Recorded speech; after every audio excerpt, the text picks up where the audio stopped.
స్వర వాళ్ళ ఇంటి ఓనర్ వచ్చి, ఏంటమ్మా మీరు ఇంకా ఎక్కడే ఉన్నారు, ఇల్లు ఖాళీ చేయమని చెప్పాను కదా, అయినా ఎక్కడ ఉండడానికి మీకు అసలు మర్యాద సిగ్గు అలాంటివి ఏమైనా ఉంటేనే కదా, అలాంటివి ఏమీ లేవు, మీకు మర్యాద తక్కువ వాళ్ళు, మా ఇంట్లో ఉండడానికి వీలు లేదు, ఇక్కడ నుండి వెళ్ళిపోండి అని చెప్పి అంటూ ఉంటాడు. అది విని అక్కడ ఉన్న స్వర అయితే, ఏంటి మేమేం మర్యాద తక్కువైన వాళ్ళం, మేము మర్యాద తక్కువైన వాళ్ళంలాగా మీకు ఎలా కనిపిస్తున్నామని చెప్పి స్వర అంటూ ఉంటుంది.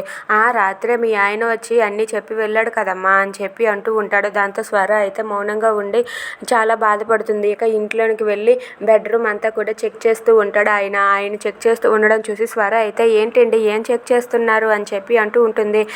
లేదు, నీలాంటి మర్యాదస్తుడు ఎవడైనా సరే ఇంట్లో ఉన్నాడేమో, వాడిని కూడా మర్యాదగా బయటకు గెంటేద్దామని చూస్తూ ఉన్నాను, కానీ ఎవడూ లేడు అని చెప్పి అంటూ ఉంటాడు. దాంతో అక్కడ ఉన్న స్వర, చామంతి వాళ్ళిద్దరూ ఒక్కసారిగా షాక్ అయ్యి అలా ఉండిపోతారు. మమ్మల్ని ఇలా తప్పుగా అర్థం చేసుకుంటారా మీరు అని చెప్పి అంటూ ఉంటుంది.